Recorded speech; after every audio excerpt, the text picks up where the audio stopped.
come right on. We got plenty of room down front.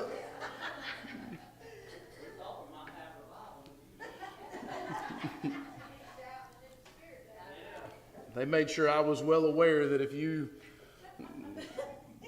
just went berserk, that there was an underlying reason for it. Amen. All right. So where did we leave off at? Anybody remember? We looked at Dan. Yep. And child sacrifices that took place there, and we looked at Hatzor, and so all of these are in what region? Galilee region. And tonight we're going to, I'll preface this, there we're going to look at two sites that are biblical, and one, not that it's unbiblical, it just is not referenced in Scripture, but it is a significant site to Jewish history, and to me it's just impressive to see, and you get a little bit of an idea of a different area and landscape, and so we'll look at that in just a little bit, but we're going to start out Caesarea Philippi.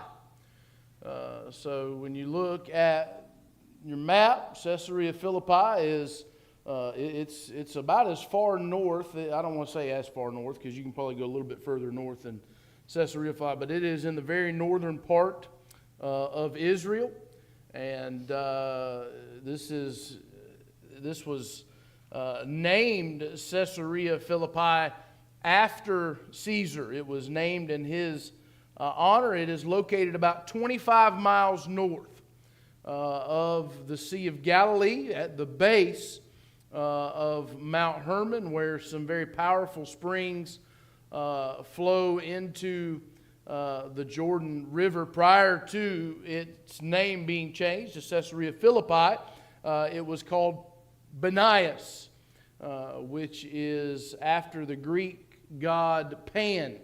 And you'll see some of this in the pictures in just a little bit, but there were shrines and temples there that were dedicated to fertility gods.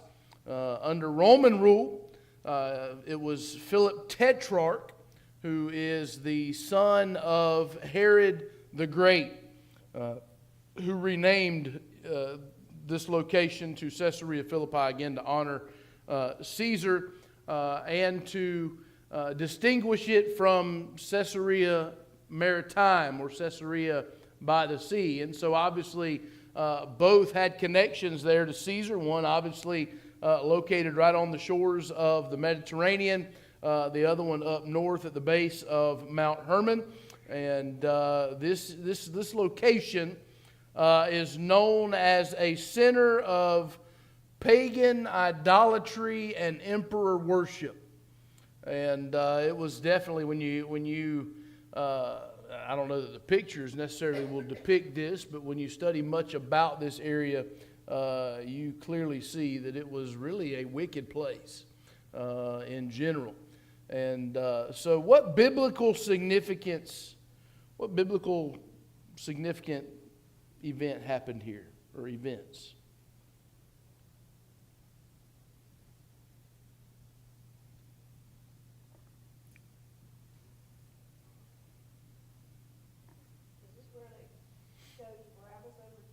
No.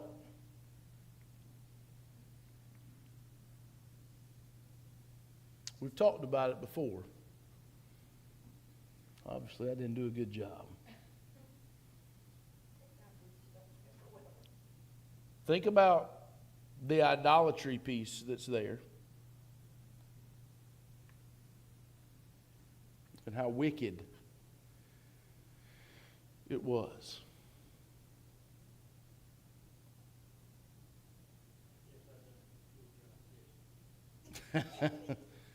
Well, turn your Bibles to Matthew chapter 16.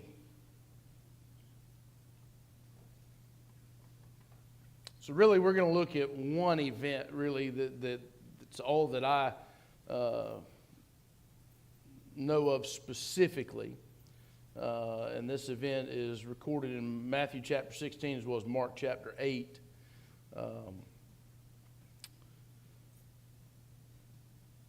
Matthew chapter 16 and verse 13.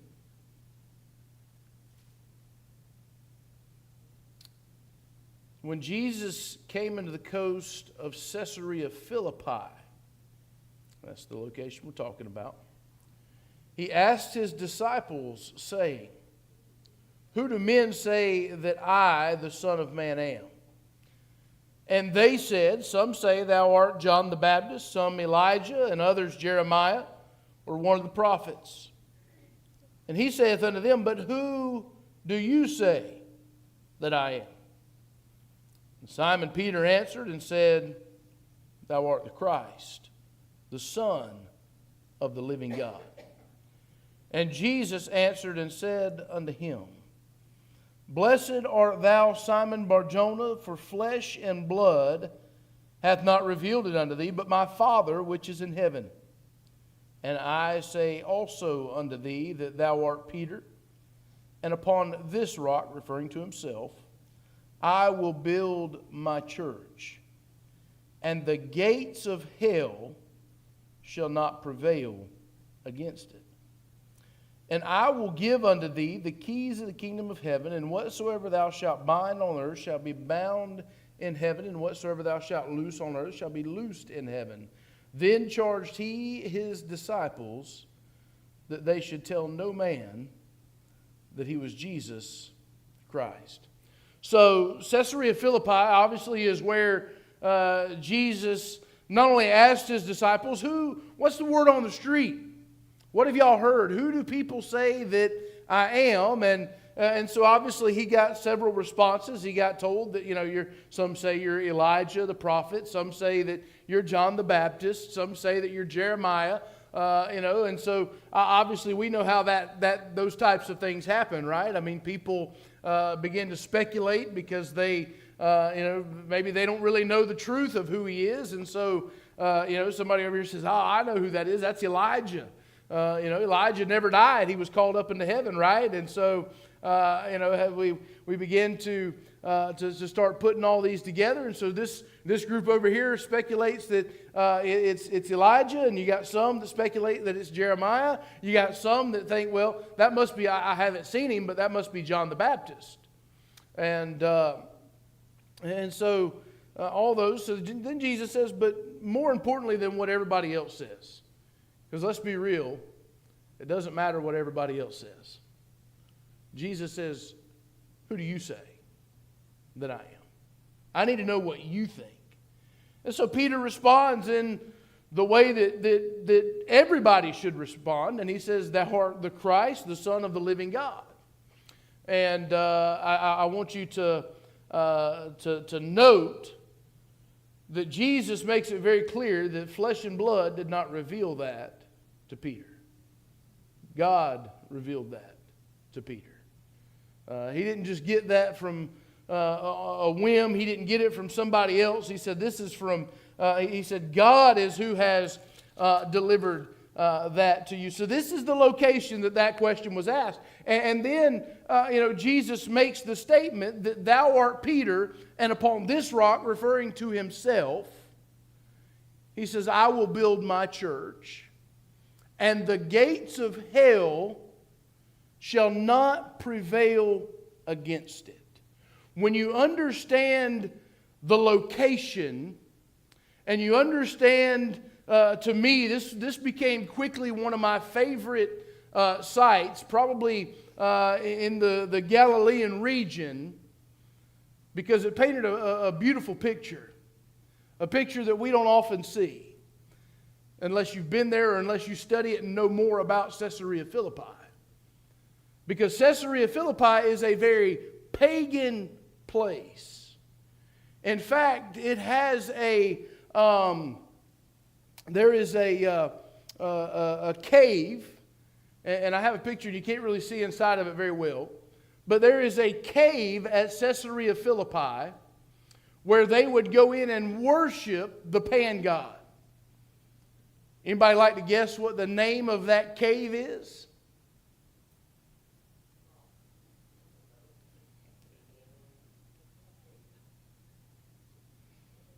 The gates of Hades.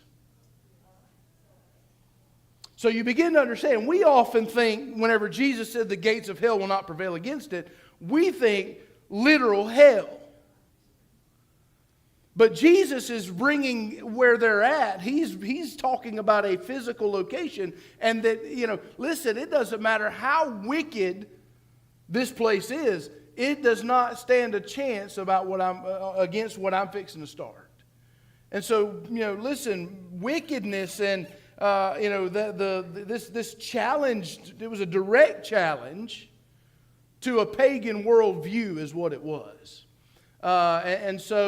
Again, this is an extremely wicked place. This is a place that I've shared with you that because, again, it's at the base of Mount Hermon, which is where, again, when the snow caps melt, the water runs down. We saw some of that water over in Dan and how beautiful it was and clear it was. That same water runs right through this area, and there's some pictures of it that we'll look at in just a moment. But it was so pagan that if you wanted water, you had to go worship the Pan God before you could come get water. And so, as a Christian, I can't do that.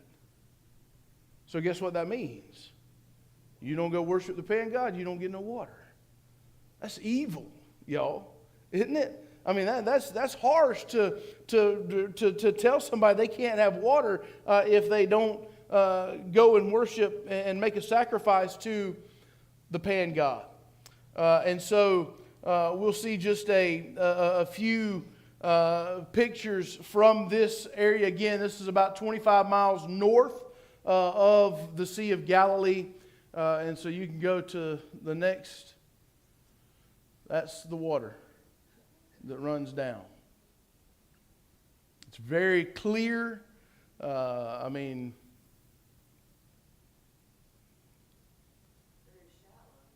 Right here, it is. It's a rock bottom. I don't really know.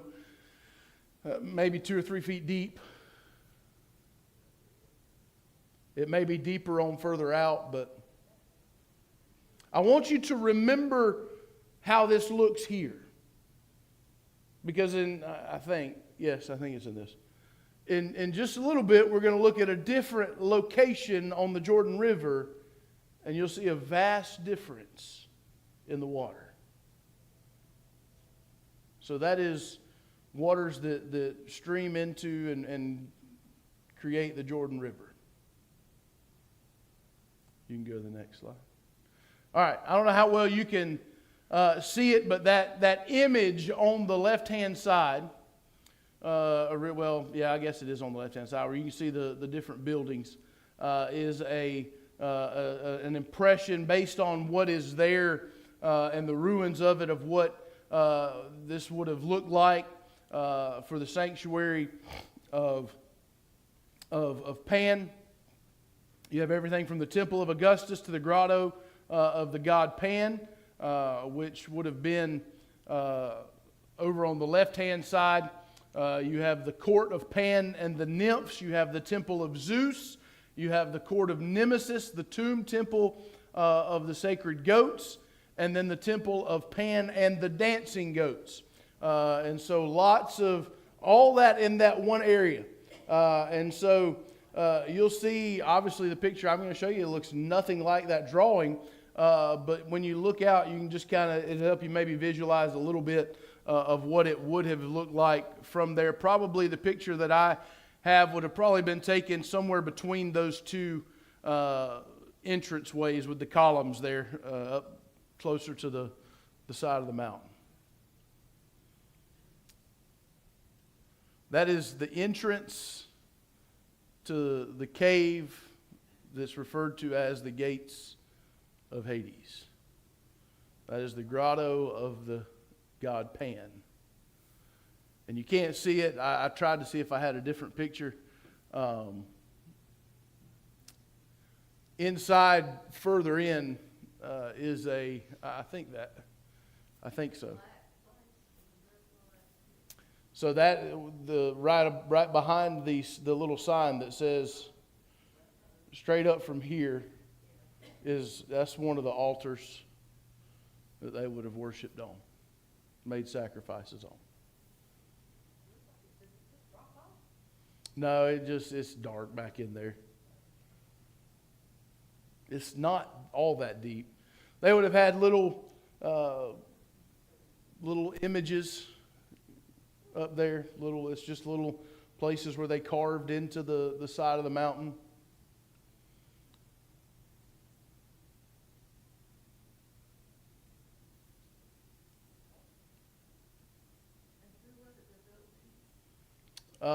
This would have been during. I'm not sure if it was. I don't think it was the Romans. I don't know this area. Let's see if I wrote it down. I don't want to speak out of turn. There was an area.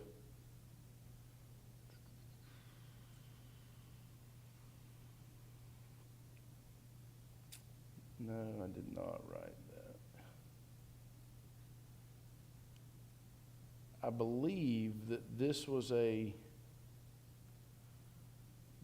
one of the areas. So we have to remember that whenever the Israelites came into these areas, I think Dan for sure is one of the areas, maybe Caesarea Philippi. I want to say this is an area where they did not drive out the inhabitants, but they allowed them to remain. And so whoever it was that was there prior to, this is what they did. This was how they worshipped all these false gods, and so. But as far as which specific group, I don't know right offhand.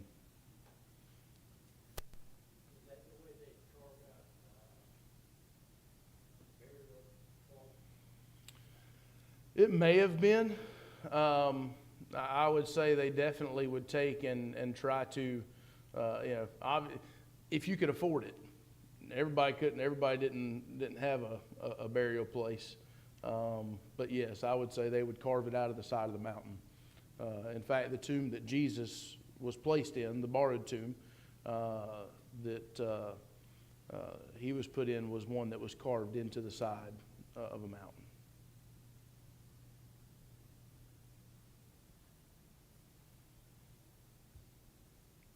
So that's kind of looking out over that. You can see on this left side, that would have been where that, if you were looking at that drawing, you have the one on the far left would have been the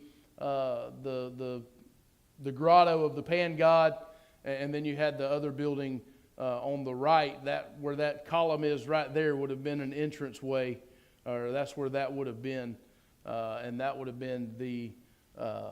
I think it's Nemesis, I think was the name there. But all down throughout this area, there's little sections where they were set up, where they had the section that was designated for the pan god and the dancing goats and all those different things. And you can just, now obviously it's not a lot there, it's just kind of outlined, and you can see some where those areas would have been laid out. But now, this is just me, 100% me. But when I was there, and I put this in here knowing that there's no confirmed evidence, this is just a Jerry moment that Jerry had. Jerry was there, and looking around and relating it back to the scripture, and I saw this spot. See that real green grass. And if you go back to the picture just before this, Brother Adam. You see where that's at? You see where it's a perfect view. And I don't believe, I have no reason to believe that they have carved out those trees around there to give the perfect view. But I thought, that I could absolutely just picture and see Jesus. You can go back to the next picture, Brother Adam.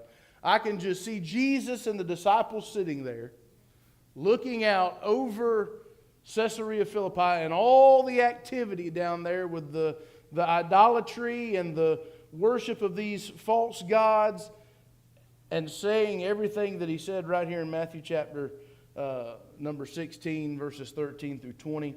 And so that picture for me is just a, it's just a visual. Jesus probably didn't sit right there, but, he could have, right? But it's just, and to me, it just sticks out. It's real green right there, and the view is perfect from there. I didn't go up there to see it, but you can just tell the view would be perfect looking down over all of that and the things going on there. My questions about Caesarea Philippi?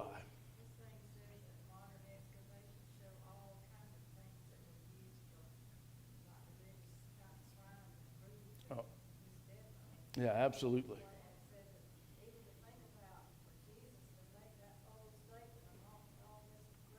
Yeah. Yeah. Absolutely. Absolutely. Anybody else? Brother Mark. Well, Jerry, I couldn't help but think when you were describing the various, as far as the pan god and all of the things that were going on about the goats and the dancing goats and all of the, if you were going to drink from the water there, you would have to worship. It just reminds me of how depraved the mind of man is. Absolutely. Absolutely. Absolutely. To place so much significance on these idols and places of worship and things like that. Yeah. You think that those things have power. Yeah, no doubt. No doubt. And to Miss Pam, there is the temple of Zeus is there, so you would obviously think there's some sort of Greek influence in that. Okay, so a lot of Greek influence there, which makes sense with all those gods that they had there.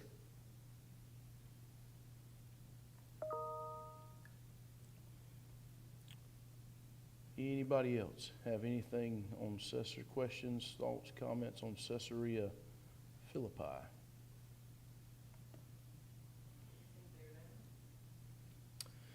Just what you saw. Nothing really. It is actually a nature preserve now. So again, that's a lot of these bigger sites like that have been held on to by Israel and turned into almost a what we would call like a state park type area, and so.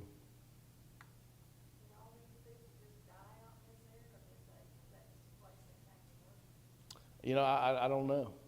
I don't know if they,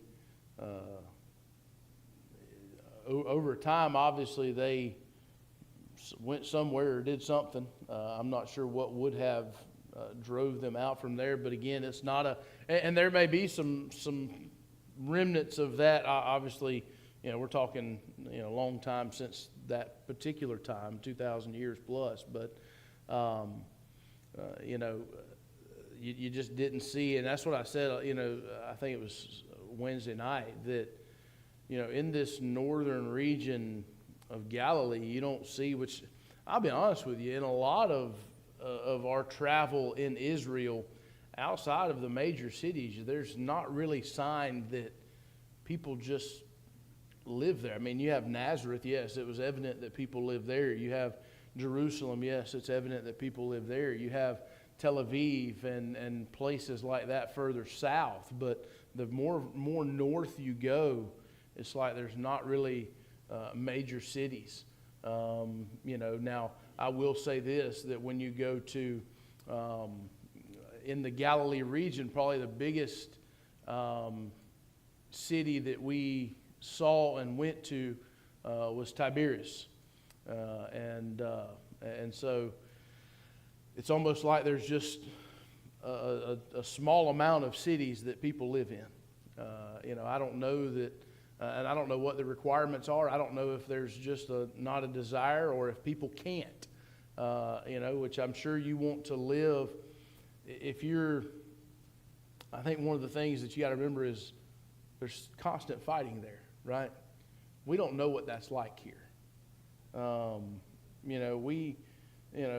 So I would say a lot of people probably tend to live in those more populated areas because there's probably some sort of defense there that is provided. And so, if you're just out on your own somewhere up in, if you're living up near Caesarea Philippi, which is very close to the border, you probably don't have much help if they were to attack. So I'm sure people tend to want to stay very near those cities where I'm sure that's probably something that they have is some sort of artillery that would protect them, against bombings and things of that nature.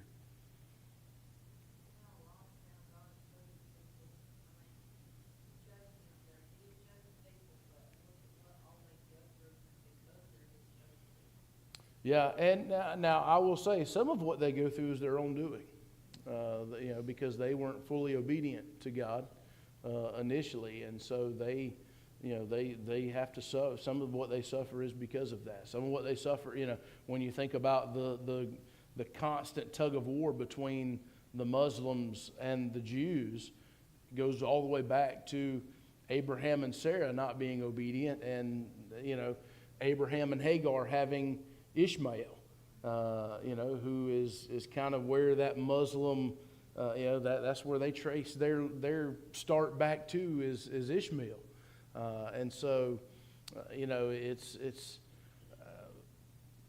interesting, but I think that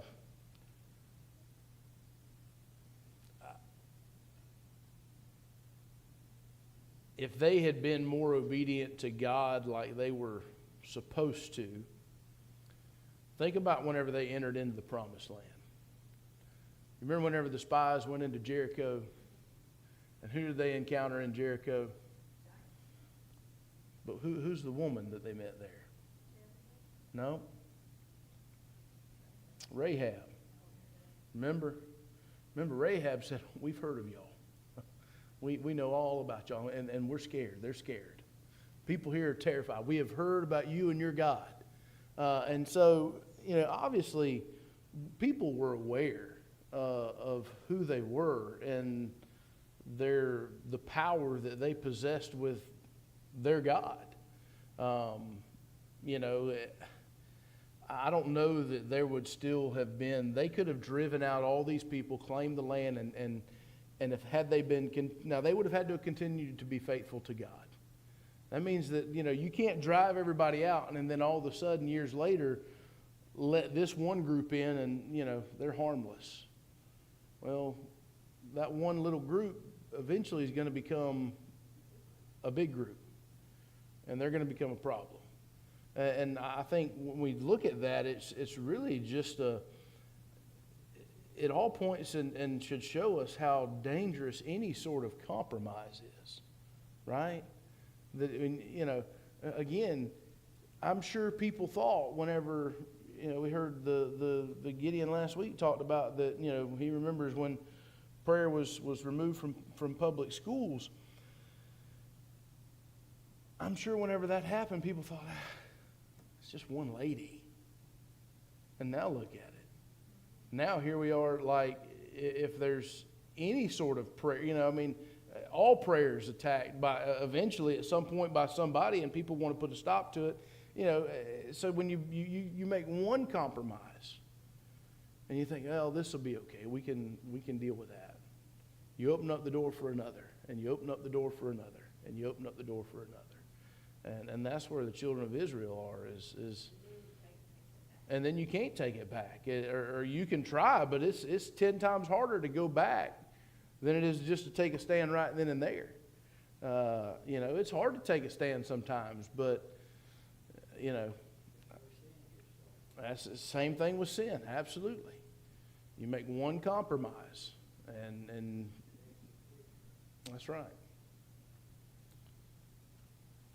Anybody else have any thoughts, comments?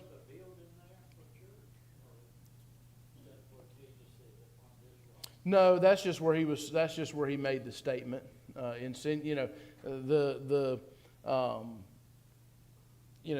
whole confession was essentially that even in the midst of cultural opposition, my church will stand. It doesn't matter how wicked, how evil. Even a place such as Caesarea Philippi, as wicked and evil as it was, and the idolatry that was going on there, even that doesn't stand a chance against what I'm fixing to build. And so, anybody else? Brother Mark. I noticed one of my references that Paul actually went to, if this is the same Caesarea, which it is, Caesarea Philippi, Paul in Acts 21, 22, 23, in that area. He appeared before Felix and to defend himself. That should have been Caesarea by the sea. That could be Caesarea by the sea. I believe so. You said Acts what? 20.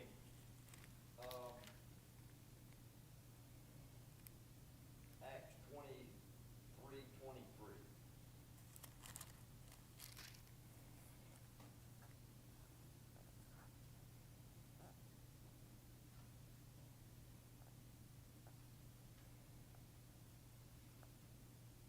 It would make more sense if it was by the sea, because he would eventually go to Rome from there, right? That's referencing Caesarea Maritima, Caesarea by the sea, because that is where he was held captive for. He would be held captive for several years there. Scoville text. Yeah, let him know that reference. It might be off just a little bit. Anybody else? All right. The next site that we'll look at is this one. I always feel like I'm pronouncing it wrong, and depending on where you look at it and how you read it, up there you would read that Beth Shean, and but it is Beit Shean, and so anybody have any ideas on anything that would have taken place here? This is an area that it's located at the junction of the Jezreel Valley, which we've looked at. If you remember, we looked at the Jezreel Valley from Megiddo. We looked at the Jezreel Valley from Mount Carmel. And so we saw how it kind of runs, in a over towards the coast of Israel. And then this is located at the junction of that and the Jordan Valley. And so makes it a very important trade and military hub for the area. It is a very fertile land.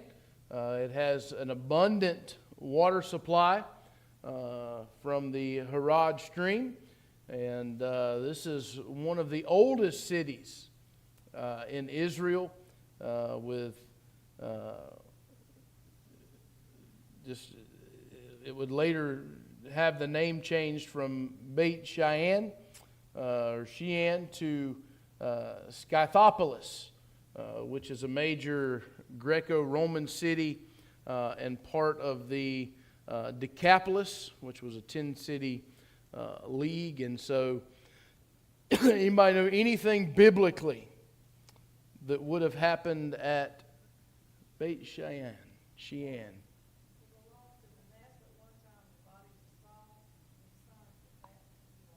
Yep. So If you look over in Joshua chapter 17,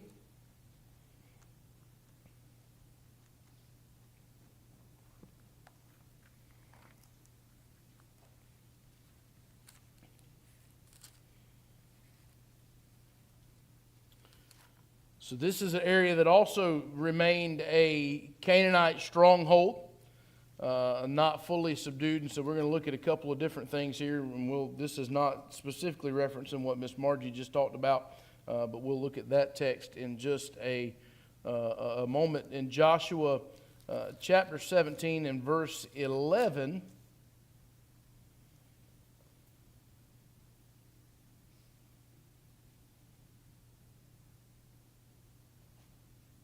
well, get to the right text, Riggs.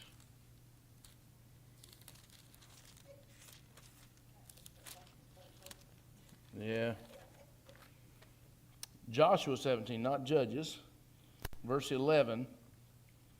And Manasseh had in Issachar and in Asher, Beit Shean and her towns, and Ibleam and her towns, and the inhabitants of Dor and her towns, and the inhabitants of Endor and her towns, and the inhabitants of Taanach and her towns, and the inhabitants of Megiddo and her towns, even 3 countries. Yet the children of Manasseh could not drive out the inhabitants of those cities, but the Canaanites would dwell in that land. Yet it came to pass, when the children of Israel were waxing strong, that they put the Canaanites to tribute, but did not utterly drive them out. And the children of Joseph spake unto Joshua, saying, Why hast thou given me but one lot and one portion to inherit, seeing I am a great people, for as much as the Lord hath blessed me hitherto? And Joshua answered them, If thou be a great people, then get thee up to the wood country, and cut down for thyself there in the land of the Perizzites and of the giants, if Mount Ephraim be too narrow for thee. And the children of Joseph said, The hill is not enough for us, and all the Canaanites that dwell in the land of the valley have chariots of iron, both they who are of Beth-shean and her towns, and they who are of the valley of Jezreel. And Joshua spake unto the house of Joseph, unto Ephraim, and to Manasseh, saying, Thou art a great people, and hast great power. Thou shalt not have one lot only, but the mountain shall be thine, for it is a wood. And thou shalt cut it down, and the outgoings of it shall be thine, for thou shalt drive out the Canaanites, though they have iron chariots, and though they be strong. And so, obviously, this was an area that they felt like they could not conquer. Made excuses, really, is what they did. But then you look over into 1 Samuel chapter 31.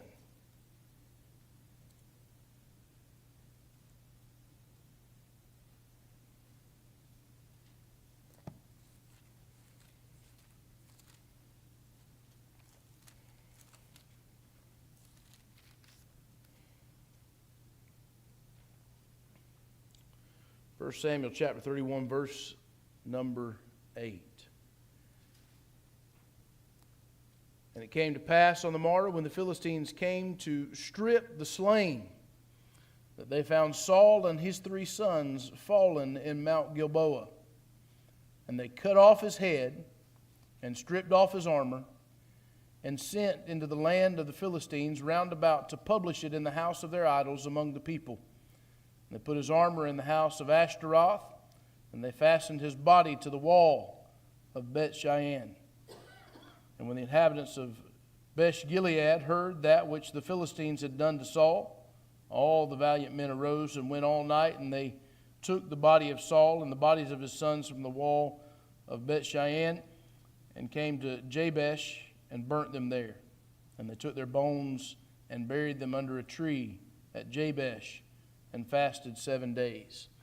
And so this is Beth-shean is where they would hang the bodies of King Saul and his sons.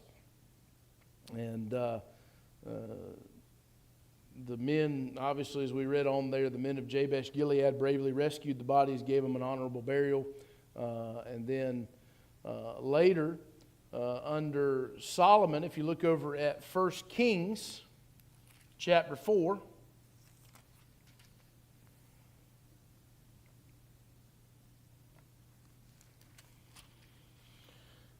and verse 12.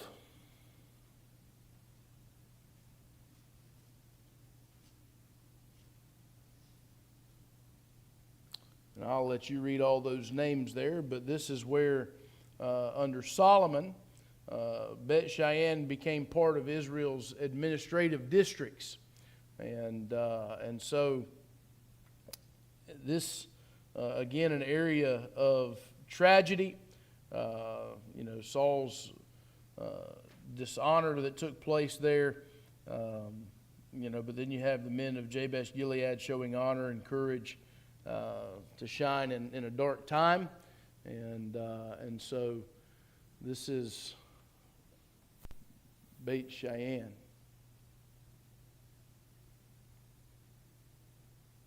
You can go to the next slide.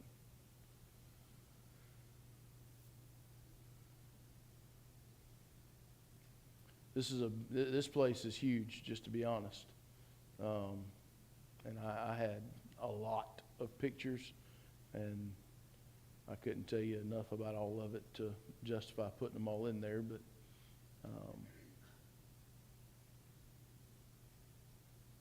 you'll see a little. I probably could have left that one out, but you'll see a better picture of that in just a minute. But you can see going up that mountain there to Mount Boa. This is Beit Shean.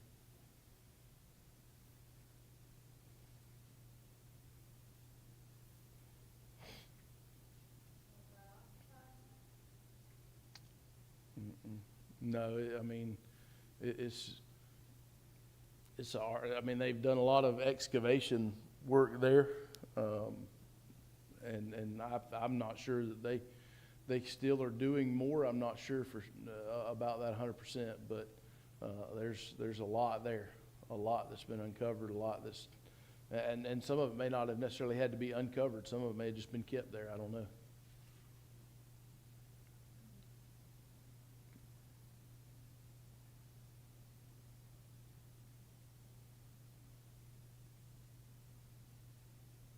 There is, if you go back one more.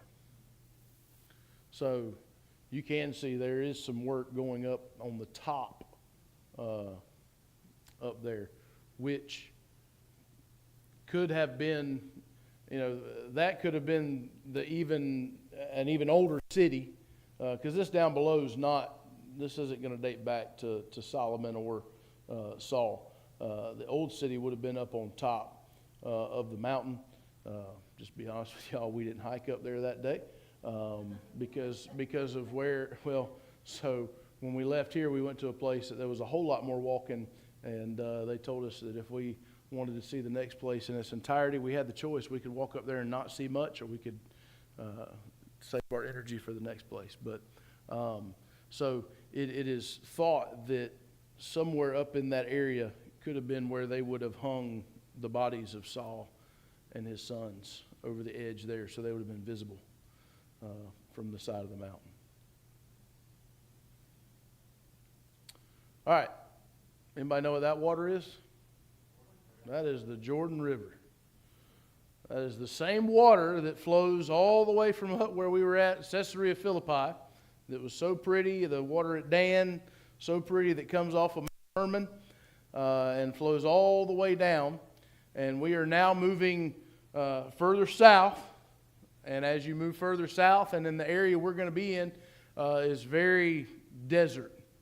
So we've gone from seeing a lot of greenery, a lot of lush, to it's very desert, and the water certainly takes on that look, and so it's interesting that just on so where we are here, when you see the line that goes out there in the water, that is, if you cross that line, you're no longer in Israel. You're in another other territory. And now where we were at, you could stand and you could see there was another site on the other side of that where it had a little bit of a pavilion type thing where people were there as well. But yeah, you don't cross over that area, and that's where there's probably 30 sites up and down the Jordan River where people speculate that Jesus would have been baptized. And this is one of those many that, yes, so people do go down and they want to be baptized in the Jordan River. You know, we didn't do that.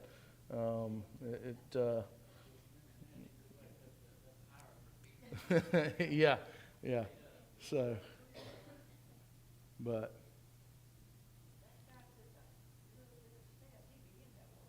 yeah, he's almost in it. So did they just have a lot of rain? Is that why it was so full? No, it's like that a lot. Yeah, it has, absolutely it does.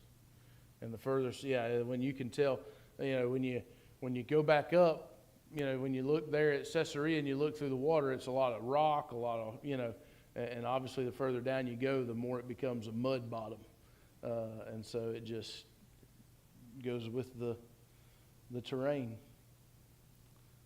But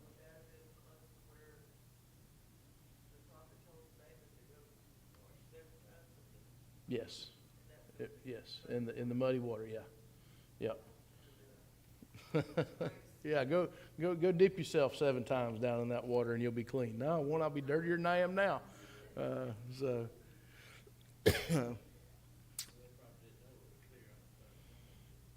they probably had no idea. The majority of them probably didn't anyway. You know, but so yeah, so that is so I told you I wanted you to look and see what that water looked like earlier, and then you see what it looks like down here. You can go to the next.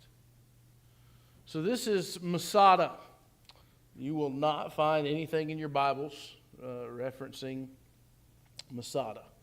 Does anybody know anything about Masada?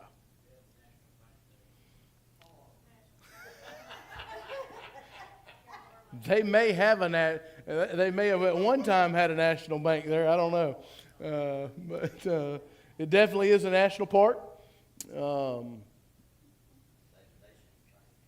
Nations Bank.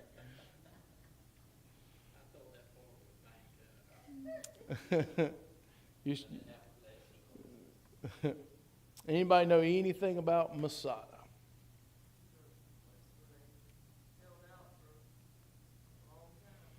It is a place where the Jews, during the Jewish revolt, it is a place where the Jews held out against the Romans. And this is a massive, massive desert fortress that is built on a high plateau above the Dead Sea. And you'll see in just a moment, you'll get to see a little bit of the terrain, and you'll see maybe why that water, because this is, you know, we've kind of gone down along the Jordan River, making our way down to this particular area.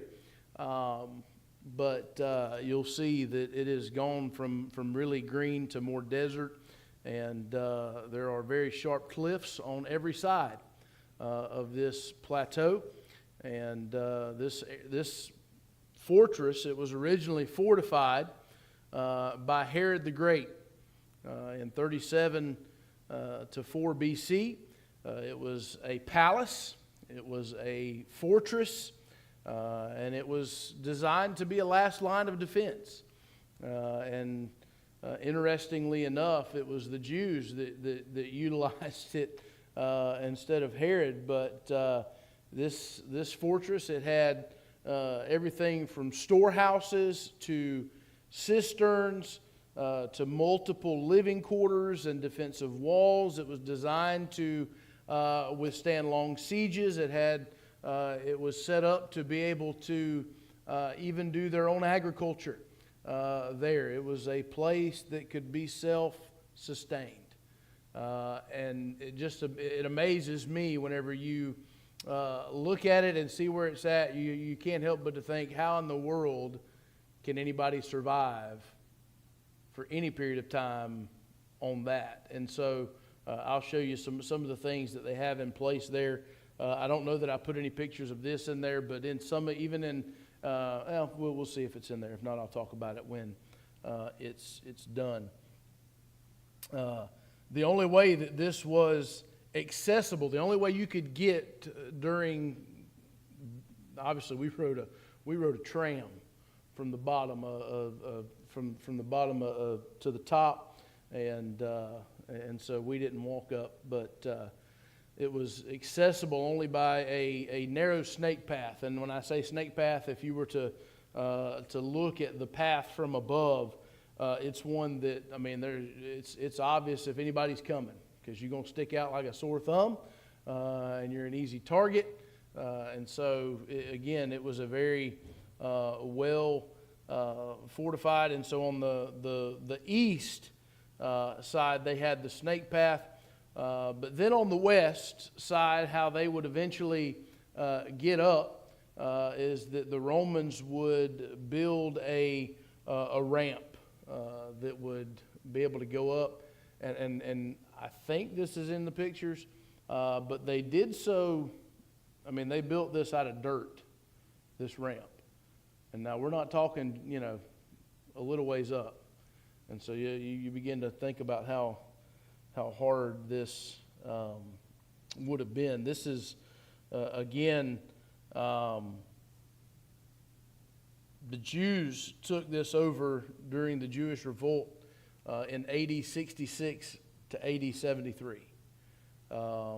It became the last stronghold for those Jewish rebels after Jerusalem and the temple were destroyed in AD 70. And according to Josephus, Jewish historian, when the Romans breached the walls in AD 73, the defenders, there were nearly 1,000 people, chose mass suicide over surrender. And so today Masada is a symbol for both Jewish tragedy as well as their resilience. And so we'll look at some of the pictures of Masada. By the way, this is where I told y'all Dr. Slavin got his McDonald's whenever he was there. There is a McDonald's in the little welcome area when you first arrive. So this is a model, or I say a model. Just kind of outlines what Masada looks like and the layout of it. And so you can see it's massive. I mean, there was a lot there, a lot going on. And so it was a fortress, obviously, that was built by Herod. That is going up to, we took that cable car all the way up. And so I want you to imagine this is the side that the path would have been on. And in fact, you can see a little bit when you look. So this line going here would have been part of the path, and then it would have turned here and gone back up, and then right here and gone back up, and it just keeps making its way around. And the obviously a lot of that, the steps have been put in there more recently, so people can actually walk up it. Why anybody would choose to walk up that and not ride that cart there, I have no idea. Because by the time I walked up that, I would not have wanted to do anything up top. Anyway, so that is going up to Masada. And so you can see again that plateau up top, not a whole lot you can do on the sides, right? I mean, you can go to the next picture. This is looking from the top down. No wonder that was a fortress. Yeah, no wonder, right? But you see that also, don't forget, look at the terrain now. It's desert. And so you'll see in just a little bit. That's a good question. That's the Dead Sea. They ain't getting the water from there. I promise you. That's some salty stuff. All right. So this is again looking up from that same side. And you see the little square down there? Everybody see it? That would have been a Roman camp. When the Romans when they knew that these rebellious Jews were hiding out on Masada, they set up different camps around Masada, and what they thought they would do, I'm not real sure. But nonetheless, they set these camps up, and so that would have been one of the Roman camps. You can see how they've taken the rocks and stones and just kind of piled it up to create a little bit of a barrier for themselves there. And so that would have been a Roman camp there on one side. They had a quarry there. This is on Masada. And so they had their own rock quarry where they would dig down and get rock out of for building. And That's your reflection right there? that is my reflection. You're very, very, very good observation. Not good photography work on my part to have my reflection in there, but now you know I was there, right? You can go to the next picture. So that is this is inside of one of the rooms there. That is original. That I don't necessarily think it's mosaic, but the work there, the craftsmanship, you can see.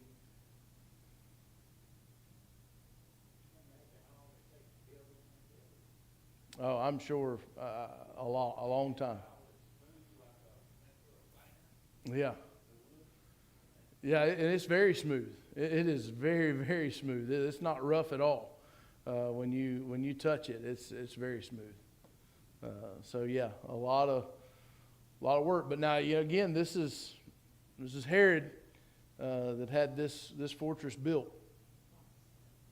And by the way, as you're here, you can look off into the background, and guess what? That still is. That's still a part of Masada, where you see the broken down buildings there over to the right, where there's a covering. All that's still a part of this same fortress. Oh, it's very large. It says here that it's one of the most famous tourist attractions in Israel. Oh, absolutely. About 750,000 people visit. Yeah, absolutely.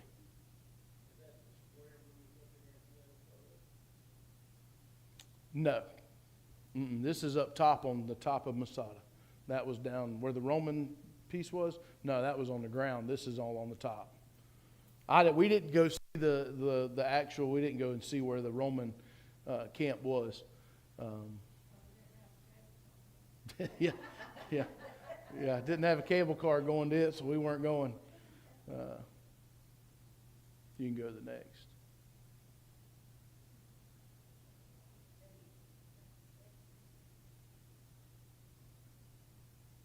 That is the end. That's a bathhouse, is what that is. That is on the other side of Masada, and you can see there's two. There's obviously a large camp there, and then down to on the left-hand side there is another little square where there would have been another camp set up.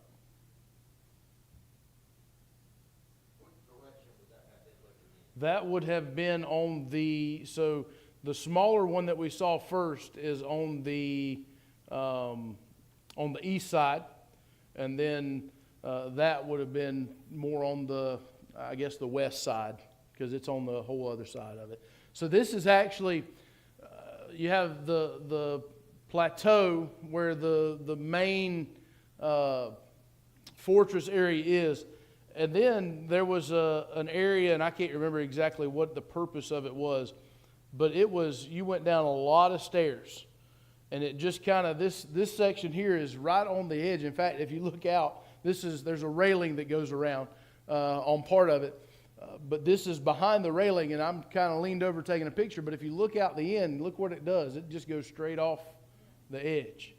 And so this was... literally, it's on the, and I'm sure if you pull up some pictures of Masada online, there's probably some aerial views and you can see it a little bit better. But this is literally on the end. So if east, west, This would have been on the south side of Masada, but it was an area that was down, like I said, right on the edge, and it was located down real low, much lower than anything else. Why the difference in the color on the walls? Is that decorative purpose? Yeah, just decorative. That was for Herod. I noticed in the bathhouse along here, it looked like there was a Mhm. roof or something. That's kind of purple. Yeah. You can go to the next picture. So this is looking, and so this is standing back to the back of that, looking up, and then the rock going up would go up to the top of the plateau there where Masada, the main fortress is.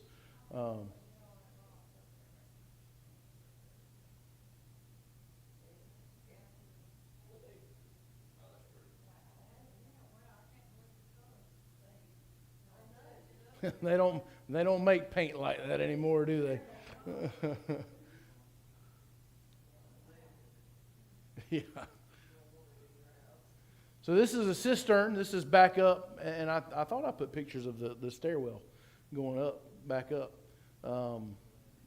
But yeah, y'all ready to climb that ladder down to the? No, me neither. But that is a cistern. Now think about that.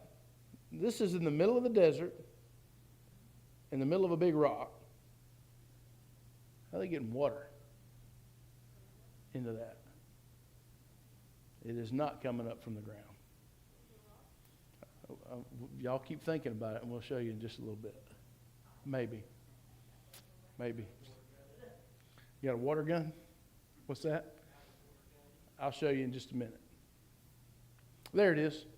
So that's the stairway. So where the real colorful pictures were just at, where I told you it was on the side, we had to walk down all of that to get to that. And then back up. And you can't see some of the steps going back up, but it wasn't easy. I can attest. This is inside a synagogue. They had a synagogue up there.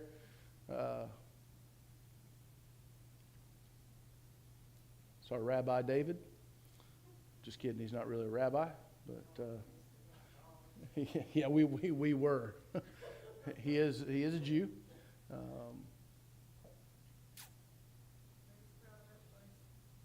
Yes, very, very much so. Very much so. So the ramp, there it is. That is the Roman ramp that they built that goes from the bottom up, not all the way to the top, but close enough where they could climb. How do you think they did that? So they didn't have bulldozers and front end loaders, and they didn't have those, I'm sure. But that's a lot of work to build that, and the picture really doesn't do it justice to see how far down that is to how high up it goes.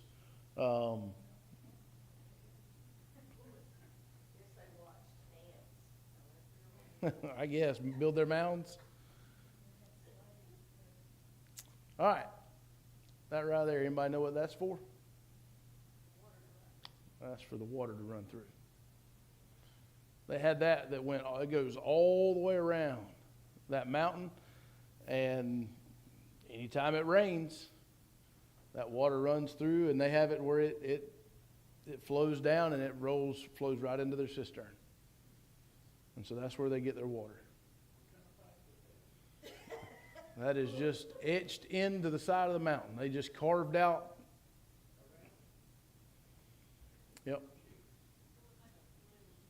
Yep. Just a little place for the water to run. It didn't while I was there, so I don't know.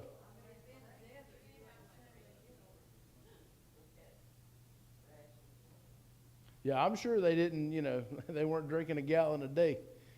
But I also imagine it gets hot up there too. So, and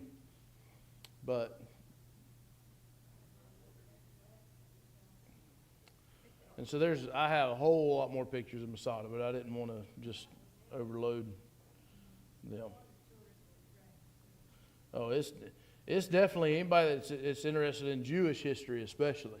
That is certainly a place worth going and seeing. And again, even more impressive, the pictures really don't do it justice with everything that was done there. Yes, that was a fortress that Herod had built.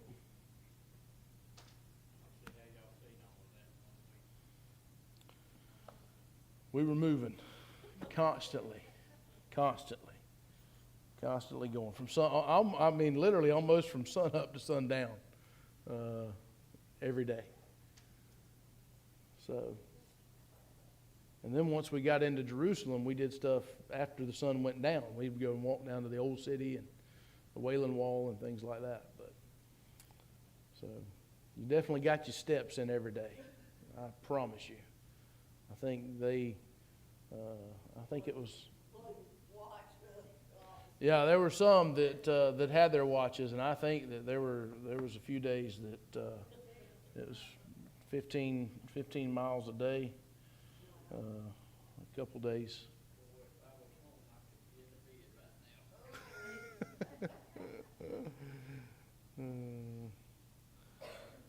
Anybody have any thoughts, comments, or questions tonight?